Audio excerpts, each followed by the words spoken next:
Hi, today we'll finish up My Teacher is an Alien. That afternoon, I finally began to understand Peter's alternative plan. Actually, it took me a little while to figure it out. I knew that there was something strange going on when Peter, the kid who always knew the answer but never bothered to give it, started raising his hand for every question that came along. And suddenly it became clear to me. Peter wanted to be picked by Broxham. He had decided that this was his big chance to live the kind of science fiction adventures he'd been dreaming about. He figured if he really tried, he might just be able to make it from bright but unmotivated to being without question the best student in the class. You could almost see the gleam in Broxham's alien eyes when Peter unleashed his mighty brain. We were having a history lesson at the time, and Peter started to answer every question perfectly. Broxham started asking harder questions, but Peter never blinked. He just kept reeling off the answers. Even I had no idea how smart that kid was. And as for Broxham, I swear the alien must have been mesmerized. Like Peter was an encyclopedia, or maybe he had one transplanted into his head. When school was over, I dragged Peter off to the side of the playground. "Are you crazy?" I hissed. "What are you doing?" "Plan B," pronounced Peter. "If we can't unmask Broxham, I want to be one of the ones to go on the ship." "Forget Plan B," I yelled. "You don't know what they're going to do to you up there. They're bad." "You don't know that," said Peter. "Well, they kidnapped Miss Schwartz." He shrugged. "That still doesn't mean they're bad. They may be so far above us that they think of us as we think of ants or something." I didn't say a word, but he could tell by my expression that I thought that was stupid. "Maybe they're scared of us," he continued. Oh, that made me laugh. "I'm serious," said Peter. "Think of that conversation you had with him yesterday." "I can't," I said. "It still scares me." "No, think about it," Peter said again. "Maybe these people are really peaceful. Maybe they've seen how much we fight, and they're afraid if we get much further into space, we'll cause some huge war." "You don't know that," I said stubbornly. "Anyway, maybe we won't have to worry about it. Let's go to the drugstore and get our pictures." It took all of our money for the pictures, and I thought about explaining to the girl behind the counter that we were really trying to stop an alien invasion, but I figured she probably wouldn't buy that. We forced ourselves not to open the envelope until we were in the park. "You open it," I said, handing the envelope to Peter. He hesitated for a moment, then tore the envelope open and pulled out the pictures. His face fell. "What is it?" I asked. Without saying a word, he handed me the photos. My heart sank as I flipped through them. Peter had done a good job. The beams and timbers of the attic were shown up perfectly. The focus and exposure were excellent. But the force field with Miss Schwartz in it had come out as nothing but a blue streak. That was all, just a blue streak down the middle of each picture. It looked like a flaw in the film, or maybe some trick of light. You couldn't see Miss Schwartz at all. "These aren't going to do us any good," I moaned. Peter nodded. "I'm sorry," he said. "Well, it's not your fault," I replied, but I knew he didn't believe me. By Thursday, the whole school seemed to be on the brink of a nervous breakdown. Stacy got caught drawing pictures on the blackboard. Mike tried out a new word he'd learned from his uncle, and Peter waved his hand like crazy every time Broxham Smith asked a question. The ones who were really having a hard time were the kids in the middle. See, by this time, everybody was starting to believe the rumor about our teacher being an alien. And I think that fact that Peter and I knew it was true, combined with the fact that we weren't trying to convince them, was what really did convince them. They figured if it was a joke, we'd be trying to fool them. Since we weren't, it had to be for real, or something like that. Anyway, the kids in the middle were going nuts because they knew Brooks and one of the three most average kids in the class. But what was an average kid? No one knew. So none of them knew how to behave to keep from being kidnapped. Most of them just acted the same as usual, except for that they were really nervous. Every time one of them answered a question, you had the feeling they were trying to decide whether they should answer it right or answer it wrong. It was like they were asking themselves, will the right answer get me a one-way trip in an alien spaceship? I'll be glad when this is over, I said to Peter that afternoon during recess. Me too, he said, but I didn't like the kind of dreamy way that he said it.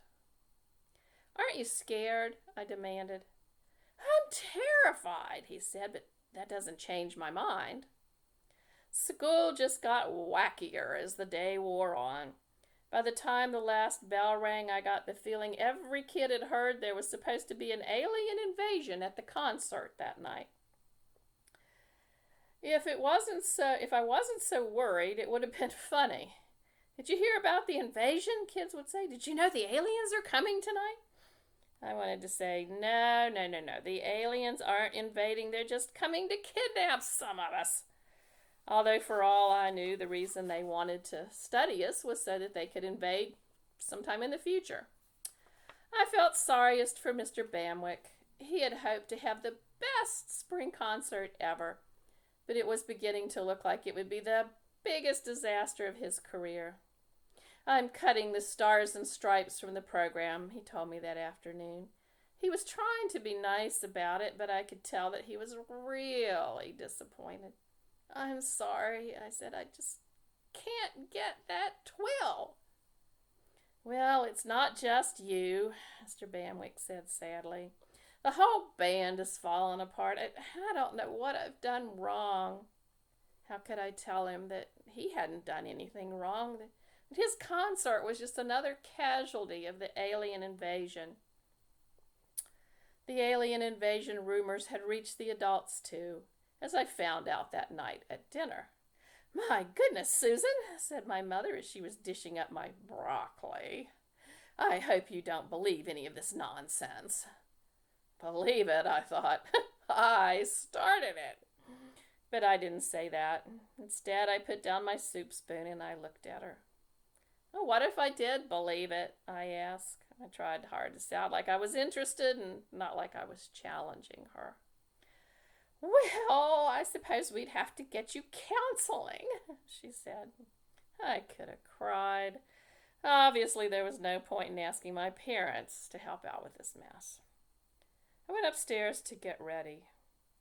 Which ones will it be, I wondered, as I slipped into my dress. Just who is the alien going to steal? I looked in the mirror and crossed my fingers, praying that it wouldn't be me. My parents drove me to the school, and they dropped me off and went to find a parking place. I wonder how he's going to do it, I thought, as I walked through the door. Will he just freeze everybody here on the spot? Will his ship use some kind of tractor beam to lift up his targets? Or will he wait until later when everybody's asleep and sneak into their homes and snatch them? The school was fairly zinging with nervous energy. The rumors about the alien invasion had spread to all grades. The third graders were walking around in pairs, checking over their shoulders every step.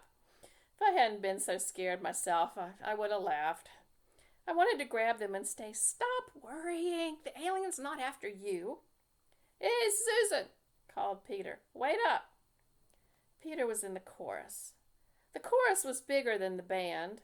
Almost every kid in 6th grade was a member, and they would be singing last of all. Peter looked very nice. He had on a white shirt, a red tie.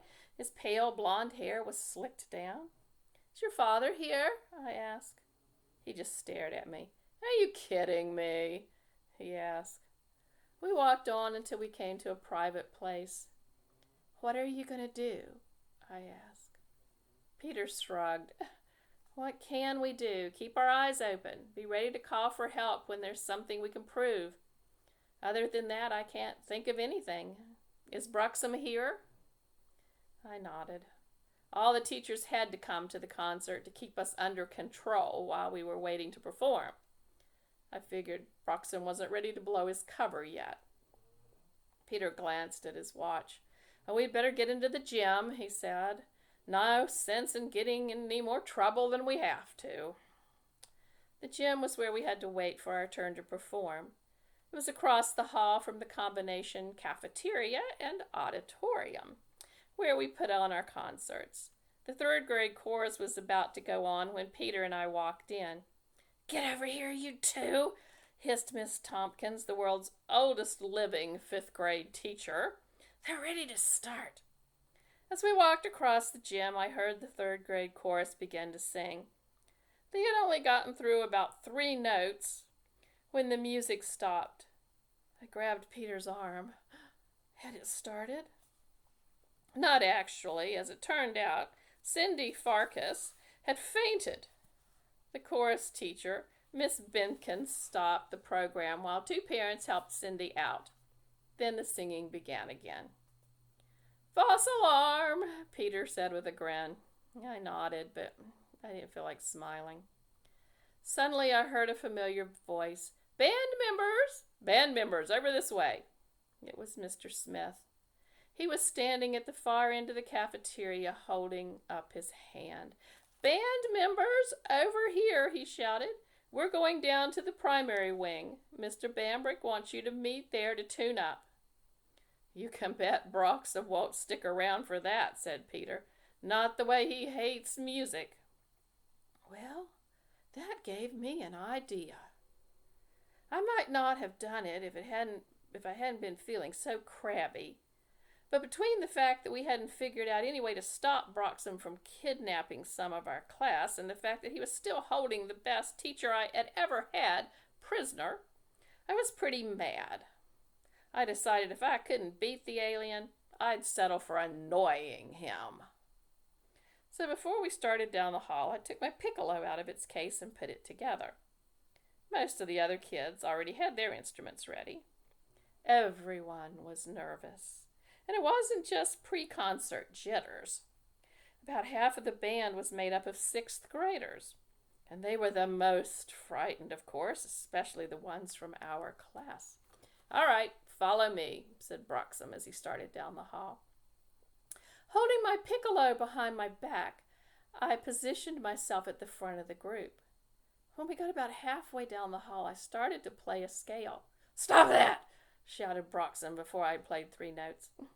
Just practicing, I said. Well, don't, he snapped. I had never heard him so cranky before. I must really have gotten to him. I began to wonder if I could break through his false front, get him to show himself for what he really was. I put the piccolo to my lips and began to play again. Miss Simmons, stop that! He ordered again, but this time I didn't stop. Please, he said, clapping his hands over his ears. Miss Simmons, please, stop. I couldn't believe it. He was in agony. I began to play louder. Susan, he howled, bending over. Stop! I took a piccolo away from my lips for just an instant. Not on your life, Bruxham. Then I started to play again, the best piccolo music I knew, the solo from Stars and Stripes Forever. Stop it! Shouted Bruxham, stumbling down the hall ahead of me. Stop! Stop! Stop! Hey, you guys, I said. That was a big mistake. As soon as I took a pause playing music, Bruxham spun around and snatched my piccolo. But I pulled it back to safety before he could tear it from my hands. Take this, you alien creep, I said, and then I trilled him with a high C. He backed away, holding his hands over his ears. I went back to the Stars and Stripes, starting at the beginning. I heard Mike Foran join me on his saxophone. Then Billy Gotch brought in his trumpet. We advanced on Broxham, playing for all we were worth. He retreated down the hall, his handsome face twisted in pain. Now the clarinets were coming in, and the rest of the trumpets, and then came the drums, and finally the deep, low, powerful sousaphone. We sounded fantastic. Mr. Bruxwick came running out of the room where he'd been waiting for us. "They're playing it!" he cried in joy. "They're playing it!" But now I heard Mr. Bleakham charging down the hall behind us. "What's going on out here?" he roared. "Smith, Rougham, can't you keep these kids under control?" "They're playing it!" Mr. Bamwick joyfully shouted. "7 years I've been waiting for this!" "Stop! Stop!" Mr. Broxham screamed. "No!" cried Mr. Bamwick. "Don't stop now! Let's hear it all!" We couldn't stop. We were on a roll, and we'd never sounded so good. And Broxham was crumbling before us. "Stop!" he pleaded. "Stop! Stop!" Adults were crowding out of the auditorium into the hall. "What's going on?" they shouted. "What's happening out here?" We reached the big finale, and I played that trill like I had never played it before. We kept advancing on Broxham. Soon the new Kinnatuck Falls Elementary School marching band had the alien cowering in a corner. "What do you want?" he pleaded. I didn't dare stop playing. I knew my piccolo was keeping him at bay. But Mike stepped in. "Take off your mask," he shouted. "Your mask," said the others. "Take off your mask." "Anything," Broxham said. "Just stop that noise." "First your mask," cried the band. Even Dr. Bleakman could see that there was something weird about his favorite teacher now.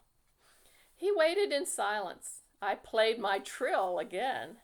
Broxham reached behind his head and began to peel off his face. Behind us, people started to scream. Someone cried, "What is it? What's happening?" Oh my, yelled somebody else. "It's Mr. Smith. He's an alien." I thought it was over, but I was wrong. Broxham was still crouched against the wall about 2 feet from the doors to the outside. The rest of us were about 10 feet from him, staring in horror at his strange alien features. Suddenly the door to the left of Broxham opened. It was Peter. He must have run out the front doors and circled around the building. "Broxham," he shouted. "This way! Run!" The alien jumped to his feet and took off as if he had rocket-powered roller skates. As soon as he was through the door, Peter slammed it shut. The rest of us started to run too. Then Broxham pulled something that looked like a thick pencil out of his pocket. He pointed it at the doors and fried them shut. I started to tremble. He could have pointed that thing at me if he'd really wanted to. He probably could have melted my piccolo to my lips. Maybe old Broxham wasn't so bad after all. I thought as I stood with my face pressed against the window, watching the alien and my best friend disappear into the night. My best friend. I thought in surprise. I had called him that before, but I knew it was true. Peter was my best friend. And now he was gone. Someone had called the police. Pretty soon their cruisers came screeching into the schoolyard. My mother was flapping her hands and worrying that I might have some alien disease. With all the yelling and shouting, it took the police a while to figure things out. But soon they put me in a patrol car and we hightailed it out to Broxham's place. We were only a block from his house when we heard a roar, followed by a high whine. Then this thing, this beautiful, spinning silvery sphere with a wheel of lights, lifted into the air ahead of our car. "Stop the car," I said. I don't know why, but I did. Probably because the ship was so amazing. I pushed my way past the policemen and stood in the road watching the ship rise on a column of purple light into the black night. "Goodbye, Peter," I whispered. "Have a good trip." I felt as if something hard had become stuck in my throat as I watched the ship soar higher and higher until it was lost among the twinkling of the stars. The police sealed off the house, just in case there were any aliens left inside. When they finally decided it was safe, I took them to see where Mrs. Swartz had been held prisoner. I was afraid Broxham might have taken her along, but when we climbed into the attic, we found her sitting in the floor saying, "Ugh, this is the worst headache I've ever had." "Miss Swartz," I cried, and I ran to her, and she held out her arms, and I fell into them. The two of us cried for a long time, which I think kind of confused the policeman. The rest of the house was empty, except for a note from Peter we found stuck to the refrigerator door. He asked us not to worry and said that he would probably come back again someday. And that was that. Things are back to normal now, at least as normal as they ever get around here. Duncan's been picking on everyone he can. Mike and Stacy have regained their angelic reputations. Oh, although to tell you the truth, I wouldn't be surprised if they decided to get into a little mischief now and then just for the fun of it. As for me, I'm doing fine, except for when I play my piccolo. That's when I think of Peter. Sometimes I go outside at night to look at the stars, and I try not to think about how far away Peter is. I only remember how much he wanted to go there. I do wonder where he is, and if he's seeing all the wonderful things he used to imagine when he was reading those science fiction novels. Of course, I never really wish I had gone with him. After all, I've got a family that loves me right here on Earth. I like my life here. But I wonder sometimes, what would it be like to travel the stars with aliens? Or maybe with Earthlings. I've been studying my math pretty hard lately, and I've kind of changed my mind about being an actress. I think maybe I'll be a scientist when I grow up. I'd like to invent a ship that would take me right out of the solar system, out to explore all those distant stars that fill the night sky. Worlds where we would be the mysterious aliens. Wouldn't that be something? And that is the end of My Teacher is an Alien.